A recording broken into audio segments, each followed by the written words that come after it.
연결액에서 나올 수 있는 사례가 합병이나 관계기업 투자 정도까지 이제 제가 설명한다면 여기서부터 여기까지 제가 시험 문제 나올 수 있는 거 다 써줘요, 원래. 예, 원래 2차 시험 때. 근데 여러분들은 딱 기본적인 것만 보고 가자.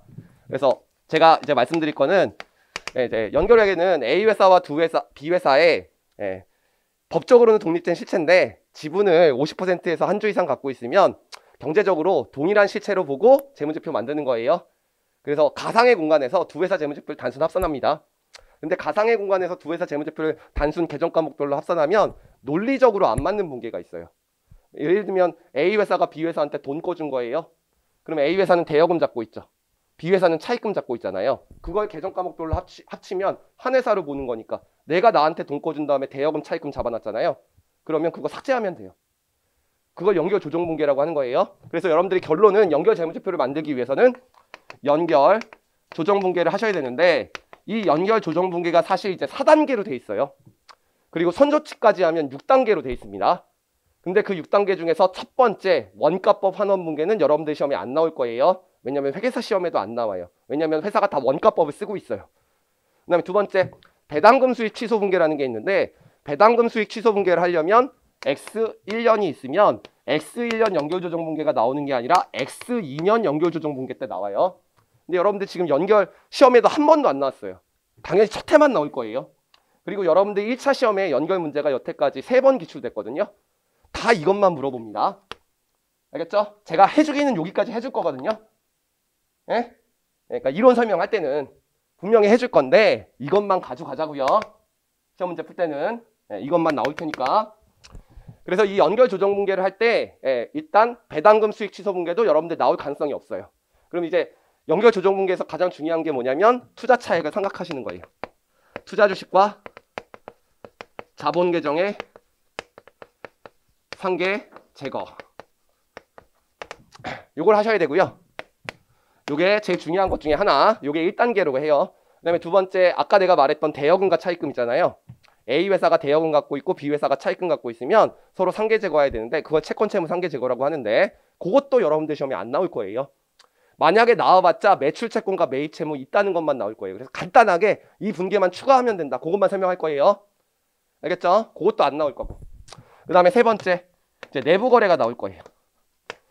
A 회사가 B 회사한테 물건을 판 다음에 뭘 인식할까요? 매출액과 매출원가 인식할 거예요. 근데 두 회사가 같은 회사니까 내가 나한테 물건 판 다음에 수익과 비용 잡은 거죠? 상계 쳐야 됩니다. 그걸 내부 거래가 하는데 이 내부 거래도 사실 되게 많아요. A 회사가 재고자산 팔 수 있죠. 그렇죠? 그리고 A 회사가 토지를 팔 수도 있어요. A 회사가 기계장치를 팔 수도 있어요. 그래서 삼각자산과 유형자산도 비삼각자산과 토지 팔 때랑 삼각자산 팔 때 이것도 달라져요. 그 다음에 또 뭐가 있냐면 A 회사가 B 회사한테 사채 발행할 수 있습니다. 그럼 나는 사채로 회계 처리하죠. 이 회사는 삼각자산 회계 처리해야 돼요. 내가 나한테 사채 발행한 다음에 자산부채 잡았죠? 상계 제거해야 됩니다. 근데 서로 이자율이 달라가지고 그 이자율을 또 상계 치는 게 있어. 분위기 안 좋잖아요. 그래서 사실 여기까지 공부를 해야 돼요. 원래는. 근데 여러분들 시험에는 이건 안 나올 거예요. 다른 책에도 이게 없어요 지금. 그러니까 딱 내부 거래에서는 재고만. 그리고 투자 주식과 자본 계정의 상계 제거에서는 그냥 기본적인 문제. 이거는 다 나와요. 알겠죠?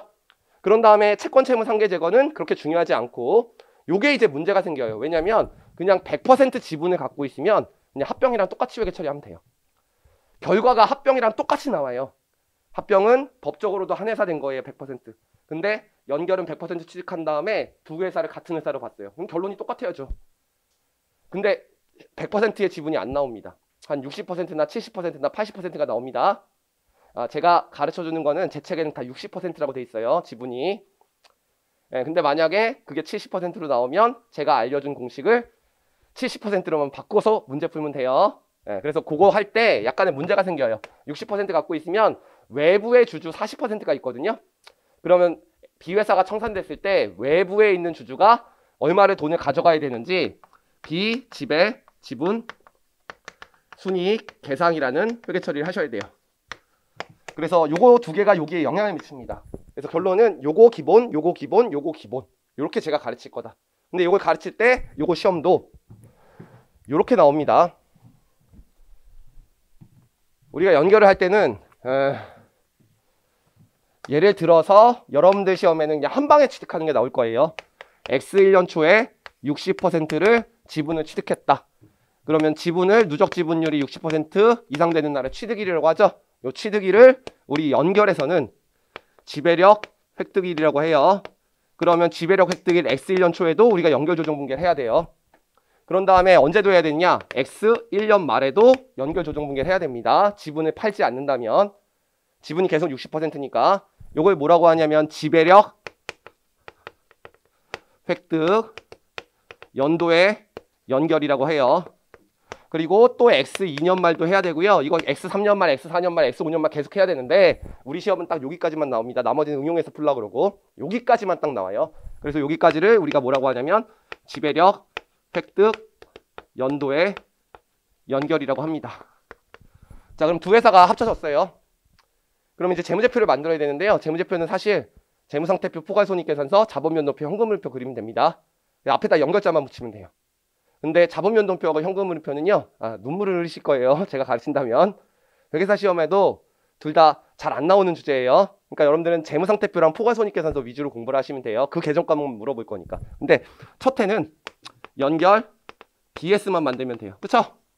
두 회사가 하루도 일을 안 해서 수익과 비용이 없으니까 첫 해 X 1년 초에 회계 처리할 때는 연결 BS만 만들면 돼요. 근데 한 해가 지나면 수익 비용이 발생하죠? 그러면 이때는 연결 BS와 연결 IS 둘 다 만들어야 되기 때문에 수익과 비용 항목의 계정 잔액도 물어볼 수 있어요. 그리고 이때는 연결 BS와 당연히 연결 IS 만들어야 된다. 그래서 사실은 여기까지 다 가르쳐야 되는데요. 제가 풀어줄 문제는 큰 문제로는 여기까지 풀어줄 거예요. 그리고 나머지 설명할 때만 여기까지 설명할 거예요. 이해를 위해서. 그래서 제가 사례를 여기까지 만들어 놨는데 사례는 여기까지 설명할 건데 여러분들은 요때 딱 요건 안 물어봐요. 뭐를 물어보겠어요. 영어권밖에 안 뜨는데. 계정 과목. 물어보면 한 15점 나오면 계정 과목 한 6개 물어볼 텐데 6개나 7개. 요거 물어보는 게 제일 좋단 말이에요. 그래서 요게 우리 4번이니까 재고자산과 요거 2개 다 끼고 있고 요거까지 물어볼 수 있는 거. 그래서 이 4번을 맞게 하기 위해서 제가 엄청나게 시간을 많이 투입할 겁니다. 됐죠?